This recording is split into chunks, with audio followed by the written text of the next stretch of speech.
2%가 주식에 투자를 하고 있다고 합니다. 2명 중에 1명 이상이 투자를 한다는 것이죠. 직접 주식을 사서 투자하든지 뮤추얼 펀드, 증권을 사서 한다든가 아니면 직장에서 들어주는 그 은퇴연금을 통해서 주식에 가입되어 있는 사람이 과반수가 넘는다는 것입니다. 이렇게 많은 미국 사람들이 열심히 연구해서 인생을 설계하며 철저하게 재정을 관리하고 투자합니다. 이것은 참 지혜로운 일입니다. 인생을 멀리 내다보고 차곡차곡 투자하는 것은 지혜로운 일이죠. 그런데 문제는 사람들이 80년 또는 90년, 100년의 인생을 넘어서 그 이후의 시간에 투자를 하고 있는가 하는 질문입니다. 짧다면 짧은 인생을 넘어서 영원이라는 시간에 투자를 하고 있느냐 하는 것입니다. 이 땅에는 땅만 보고 육신만 보고 살아가는 사람들이 너무 많습니다. 많은 사람들이 30년, 40년을 바라보지만 그 넘어서 영원한 시간을 바라보지 못하는 것이죠. 사실 30년, 40년도 내가 생각하는 시간이지 오늘 하루 우리의 운명이 어떻게 될지 인간은 알지 못합니다. 잠시 왔다 가는 세상에서 땅의 것만을 보고 영원한 것을 보지 못하고 산다면 우리는 지혜로운 자라고 할 수가 없습니다. 이런 마음가짐에 대해서 야고보서는 이렇게 말씀합니다. 들으라, 너희 중에 말하기를 오늘이나 내일이나 우리가 어떤 도시에 가서 거기서 1년을 머물며 장사하며 이익을 보리라 하는 자들아, 내일을 너희가 알지 못하는도다. 너희 생명이 무엇이냐? 너희는 잠깐 보이다 없어지는 안개이라. 인생은 긴 것 같지만 인생은 아침에 잠깐 보였다 없어지는 안개가 같은 것입니다. 그런데 안개 같은 인생에만 목을 메고 산다면 안개 같은 인생과 더불어서 우리의 모든 것은 사라지게 됩니다. 인생의 안개가 거치고 사라질 때 추구하던 모든 것은 사라지고 마는 것이죠. 인생은 어떤 면에서 투자, 인베스트먼트입니다. 우리의 생각을 투자하고 우리의 시간을 투자하고 우리의 열심을 투자하고 우리의 재정을 투자합니다. 인간은 자신이 중요하다고 생각하는 곳에 자신의 모든 것을 투자합니다. 그래서 예수님도 오늘 본문에 너희 보물이 있는 곳에 내 마음이 있다 이렇게 말씀을 하셨습니다. 세상에는 두 가지 종류의 투자자가 있습니다. 땅의 인생을 투자하는 사람, 하늘의 인생, 자신의 인생을 투자하는 사람 두 종류입니다. 우리 인생은 어디다 투자하느냐에 따라서 그 인생의 결과가 달라집니다. 그래서 오늘 본문 19절에 보면 너희를 위하여 보물을 땅에 쌓아두지 말라. 거기는 종과 동력이 해하며 도둑이 구멍을 뚫고 도둑질하느니라. 오직 너희를 위하여 보물을 하늘에 쌓아두라. 거기는 종이나 동력이 해하지 못하며 도둑이 구멍을 뚫지도 못하고 도둑질도 못하느니라. 이렇게 말씀을 하고 있습니다.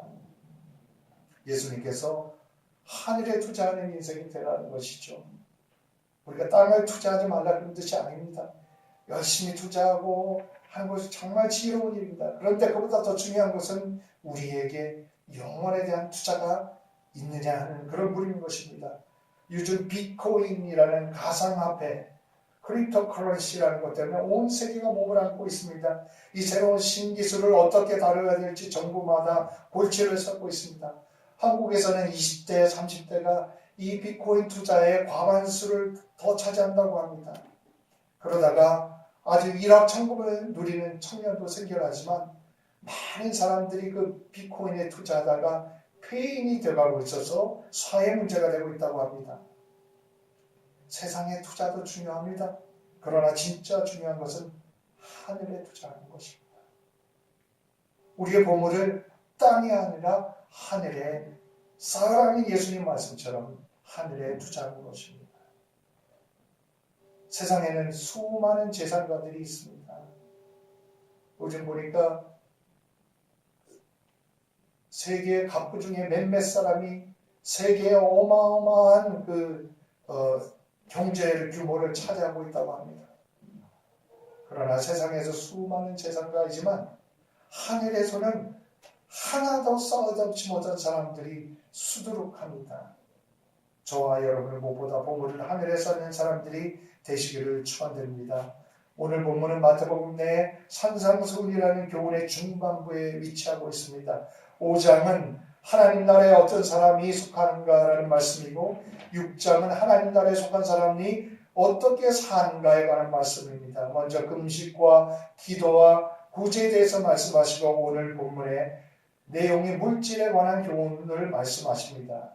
이 물질 생활에 대해서 말씀하시면서 주님께서는 먼저 우리가 누구를 주인으로 모시고 사는가 이 문제에 대해서 말씀하십니다. 6장 24절에 보면 한 사람이 두 주인을 섬길 수 없다고 말씀하십니다. 하나님과 세상을 동시에 사랑하며 섬길 수 없다는 것입니다. 어떤 사람에게는 재물이 중요하고 어떤 사람에게는 명예가 중요합니다. 하나님보다도 더 중요합니다. 그러면 그 명예가 그 사람에게는 주인 것입니다. 어떤 이에게는 물질이 주인입니다. 어떤 이는 자기 자신이 주인입니다.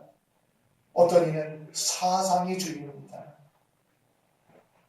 이 세상 살면서 하나님께 속한 사람은 하나님을 주인으로 모시고 살아야 된다고 예수님께서 말씀하신 것입니다. 이 말씀은 세상의 어떤 존재보다 하나님이 최고의 가치요, 하나님이 최고 우선이요, 내 뜻보다 하나님의 뜻을 먼저 추구하며 사는 삶이라는 것입니다. 그런 삶을 살 때 하나님께서 이 모든 것을 더하여 주시리라. 내가 책임져 주리라. 오늘 말씀을 통해서 약속하고 계신 것입니다.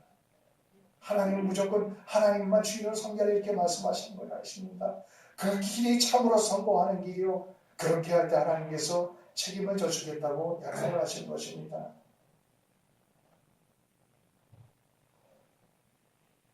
제가 오래전에 아는 분 중에 이런 분이 계셨습니다. 오래전에 이민을 와가지고 젊을 때부터 열심히 비즈니스를 해서 일을 했습니다. 작은 가게를 찾아서 그 비즈니스가 점점 커져갔습니다. 아주 돈을 많이 벌었습니다. 돈 버는 그 행복에 하루도 쉼없이 열심히 일했습니다. 주일날도 공휴일도 365일 문을 열면서 일을 했습니다. 그리고 좋은 집을 사고 좋은 차를 사고 경제적인 성취를 이루었습니다. 경제적으로 꽤 성취했는데도 그분은 쉼없이 더 많은 성취를 위해서 일벌레처럼 일했습니다. 경제적인 성취에서 그 의미를 찾았기 때문에 그렇습니다. 그런데 웬 청천벽력 같은 일입니까? 모든 것이 그분의 계획대로 순조롭게 되어가는 것 같은데 생각지도 않은 일이 생겼습니다. 얼마 전부터 몸이 아프기 시작했는데 병원에 가보니까 위암이라는 진단을 받게 된 것입니다. 그로부터 그분은 우울증에 빠졌습니다. 그분이 수십 년 동안 365일 동안 비우지 않던 그 가게를 비우고 교회에 나가기 시작했습니다. 사는데 볼 때서 돌보지 못한 형제 자매들도 만나러 가고 기도원에도 갔습니다. 그는 죽음 앞에서야 비로소 자신이 땅의 것만을 보고 땅의 것만을 투자하고 살아왔음을 깨닫게 된 것입니다. 그렇게 열심히 살았지만 땅에 투자자로 살았던 그 삶이 허무한 것임을 비로소 깨닫게 된 것입니다. 이분은 처음에 슬퍼하고 두려워했습니다. 그러나 회개하고 믿음을 회복하며 하나님의 살아계심과 하나님의 사랑을 확신하게 되었습니다. 한 번은 제가 교통사고가 크게 나서 대수술을 받은 어떤 집사님을 도와드린 적이 있는데요. 얼마나 교통사고 심하게 당했는지 헬리콥터가 이분을 병원으로 이송을 했습니다. 죽느냐 사느냐를 결정짓는 수술을 받았습니다. 척추에 이상이 올까봐 머리와 몸의 척추를 고정시키는 아주 무거운 것을 쓰고 병원에 몇 개월을 누워 있어야 했습니다. 퇴원 후에도 그렇게 통원 치료를 했습니다. 그런데도 이상한 것은 이분이 그 와중에도 늘 기쁨이 있었습니다. 그 어려움 가운데서도 하나님을 향한 믿음이 깊어졌기 때문인 것입니다. 한 번이 그분이 저에게 이런 말을 하셨습니다.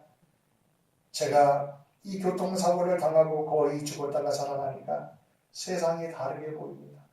그렇게 중요하던 세상의 것들이 하나도 중요하지 않습니다. 이렇게 죽을 고비를 넘긴 사람은 세상을 보는 시각이 달라집니다. 세상이 안개와 같은 것임을 절실히 깨달은 사람만이 진정으로 영원한 곳에서 참된 만족과 의미를 찾게 됩니다. 그러나 이런 어려움을 겪지도 않고 무엇이 중요한지 분명히 알고 살아가는 사람이 지혜로운 사람이요, 그 사람이야말로 행복한 사람이요, 성공한 사람이라고 할 수 있습니다. 신앙인이 된다는 것은 관점의 변화를 의미합니다. 무엇을 중요하게 생각하느냐? 관점이 바뀌는 것입니다. 땅을 보던 눈이 하늘을 보는 눈으로 바뀌는 것입니다. 물질만 보던 눈이 하나님을 바라보는 눈으로 바뀌는 것입니다. 여러분들은 무엇을 가장 중요하게 생각하십니까? 무엇에 가장 나의 많은 생각과 나의 많은 시간과 열정을 추구하고 계십니까? 여러분과 저는 하늘의 투자자입니다. 하나님을 주인으로 모신다는 것은 하나님 뜻에 절대 순종해서 사는 것을 말합니다. 내 뜻이 먼저가 아니라 하나님의 뜻입니다. 하나님을 주인으로 모신다는 것은 그래서 제자로 삶을 살아가는 것입니다. 그 하나님의 뜻을 최고로 알고 그 뜻을 절대로 순종하고 따라가는 것입니다. 내게 조금 소외가 있고 내게 조금 힘이 들어도 하나님의 뜻이면 무조건 따라가는 것입니다. 왜냐하면 그 길이 바로 성공의 길이요, 축복의 길이요, 하나님께서 인도하시는 길임을 믿기 때문입니다. 하나님을 진짜로 주인으로 모시면 오늘 보면 하나님도 우리의 삶을 책임져 주신다. 이렇게 말씀하십니다. 사람들이 왜 넘어지고 실패합니까? 하나님은 주인으로 모셨다. 어떨 때는 하나님은 뒷전에 가고 내가 주인이 되고 세상 것이 주인이 됩니다. 그럴 때 성공하는 것 같지만 그 길은 실패의 길로 가는 것입니다. 눈앞에 당장 이익이 없더라도 하나님의 뜻에 절대 순종하는 사람을 하나님께서 책임지시고 인도하십니다. 가정에서 주님을 진짜 주인으로 모시기를 바랍니다. 그 가정은 주님께서 인도하십니다.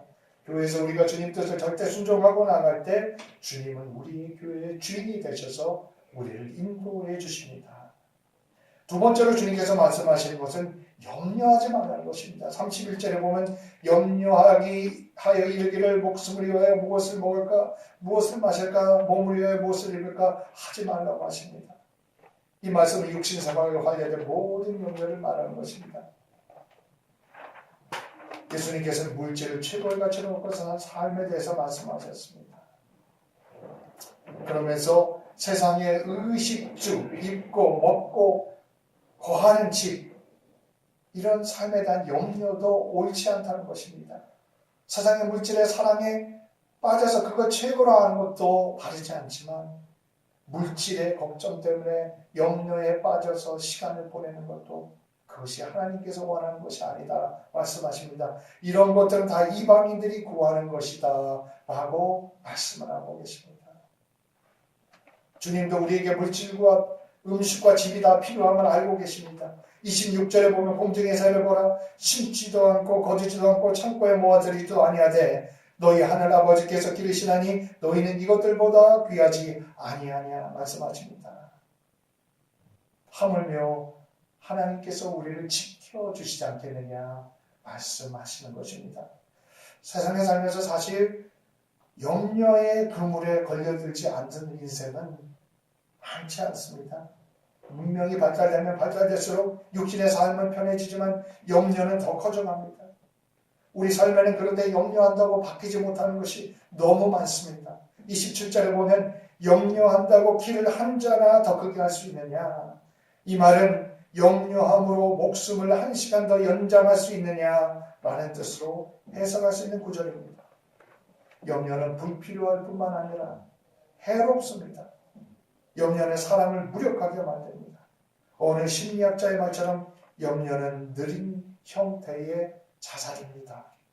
느리게 서서히 사람을 죽인다는 것입니다. 그래서 누가복음 21장에 보면 너희는 스스로 조심하라. 그렇지 않으면 방탕함과 술 취함과 생활의 염려로 마음이 둔하여지고 이렇게 말씀합니다.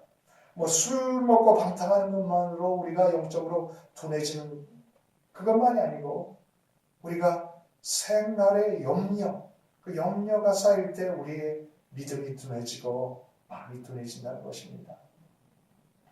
그럼에도 불구하고 우리는 왜 이렇게 염려를 합니까? 본문에 염려하는 신자들을 향해 믿음이 적은 자들이라고 말씀합니다. 바로 우리의 믿음의 부족함을 말씀하고 계신 것이죠. 사람들은 하나님에 대한 믿음을 잃게 될 때 다른 곳에서 대체적인 위안을 찾습니다. 하나님을 믿지 못하고 신뢰할 만한 대체적인 존재를 찾습니다. 그 대체적인 존재의 대표적인 것이 바로 물질인 것이죠. 물질이 있으면 얼마나 편하고 물질이 있으면 할 수 있는 게 얼마나 많습니까? 물질이 없기 때문에 할 수 없는 것들 정말 세상에 얼마나 많이 있습니까? 물질은 엄청난 힘이 있습니다. 물질만 있으면 안전해지고 행복해질 거라고 생각합니다. 그러나 이런 생각은 착각 중에 착각이라는 것이죠. 누가복음 2장에 보면 어떤 사람이 예수님께 나와서 부탁합니다. 선생님, 내 형을 명하여 유산을 나누라고 해주십시오. 이 사람의 관심사는 예수님 앞에 와서도 그 재산의 문제였습니다. 예수님이 말하면 형이 그 유산을 나눠주지 않을까? 예수님께 부탁을 하는 것입니다. 그러자 예수님께서 이 사람아, 누가 나를 너희의 재판장이나 물건 나눈 자로 세우느냐 말씀하십니다. 그러면서 예수님께서 삶과 모든 탐심을 물리치라.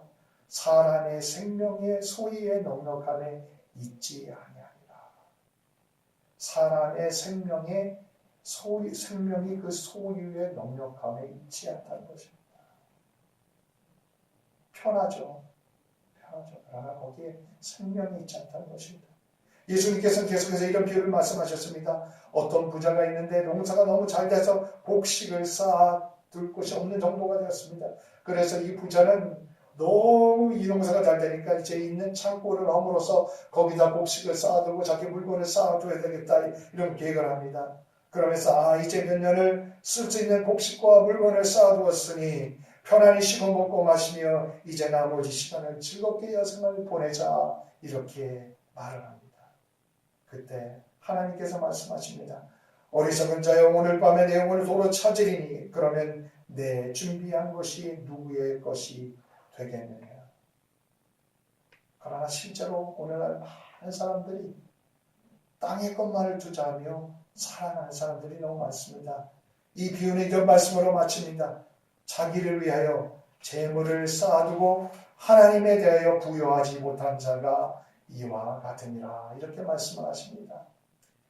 하나님 없이 세상에서 재물에서 안정과 행복을 누리는 인생은 바로 예수님께서 말씀하신 비유의 부자와 같은 인생인 것입니다.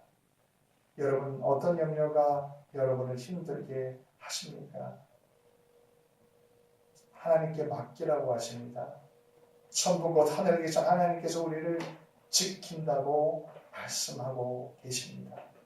이런 믿음 가운데 하나님 앞에 전적으로 우리를 맡기는 인생이 되시길 바랍니다. 세상의 재물이 주는 그 안전함과 행복은 안개와 같은 것입니다.